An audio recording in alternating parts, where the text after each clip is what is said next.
Get ready, because after this video, your artistic abilities will never be the same. The answer to tricking the right side of your brain is, and there's a couple answers. Think less. Yes, I mean it. Actually, just think less. Stop thinking so dang hard, guys. But yes, think less about art. So often, like we take in all these new students every couple of months, and these students come in, they've never done art before, they've never been, or if they have done art, they always have the phrase of, oh, I can draw as a stick figure, right? Everybody says that. Don't know why. It's just in the script, it was coded into the script.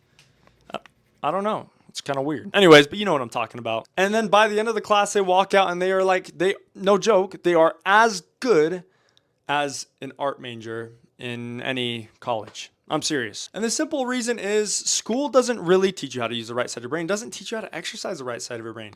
So you go to school, you got to do your math problems, you got to do your language arts, you got to do everything like that. It is everything but the processing of the right side of the brain. So now let me answer that as well. What is the processing of what does the right brain even do, right? It's a creative thinking side of the brain.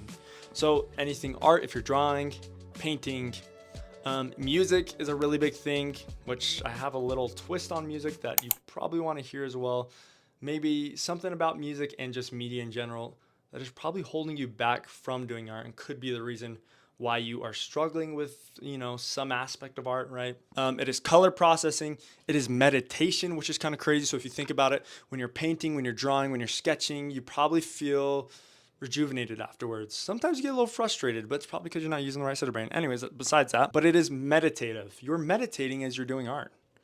So, which is crazy to think about. Nobody ever talks about that, and nobody ever knows that, right? Kind of weird. Also, little side note, whether you believe in God or not, there are some new studies showing that when you pray, not only does it use the right side of your brain, but it uses the whole side of the brain. Or when you meditate on the thought of God, which there is honestly nothing else out there that can cause the whole brain to be active and in use. But besides that, prayer, aka meditation, however you want to view it, that's a process of the right side of the brain mostly. So if you want to practice using the right side of your brain, if you want to strengthen it, because it's kind of like a muscle, you have to be using those things often, meditation, so on, so forth. Okay,